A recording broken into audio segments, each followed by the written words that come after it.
الدجال. يعني شلون تطلع بجرايدكم انتم خميني الدجال؟ هم يقولون خميني الدجال، المعارضة الإيرانية، هم احنا منسقين وياهم، لكن هم أيضا بالتعامل اكتشفوا بأنه إنسان دجال ومشعوذ.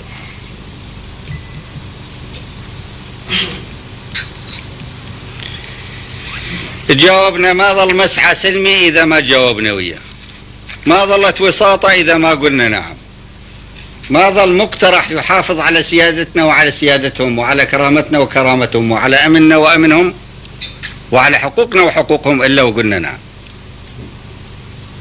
ما هو الطريق؟ القتال، القتال حتى النصر،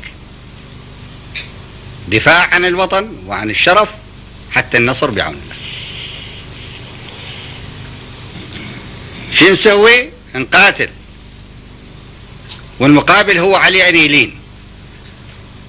احنا ما ظل عندنا مقدمة لللين، كل ما عندنا في قاموس اللين والسياسة قدمنا، فلم يبقى إلا أن نقاتل.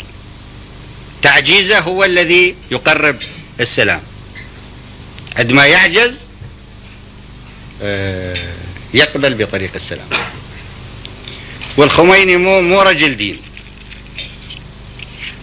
اللي يوصف بأنه رجل دين ولأنه رجل دين متعصب وغبي لا يفهم في السياسة فهو واهم. الخميني سياسي،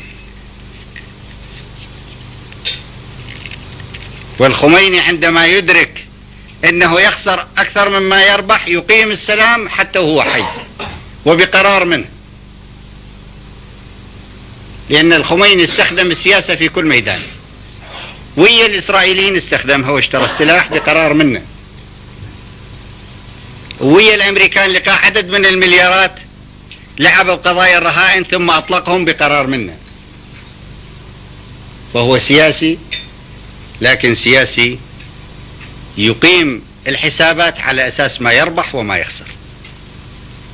فالمسلك اللي يعتقد أنه هو استنفذ ولم يعد يربح منه سيغير بمسلك آخر.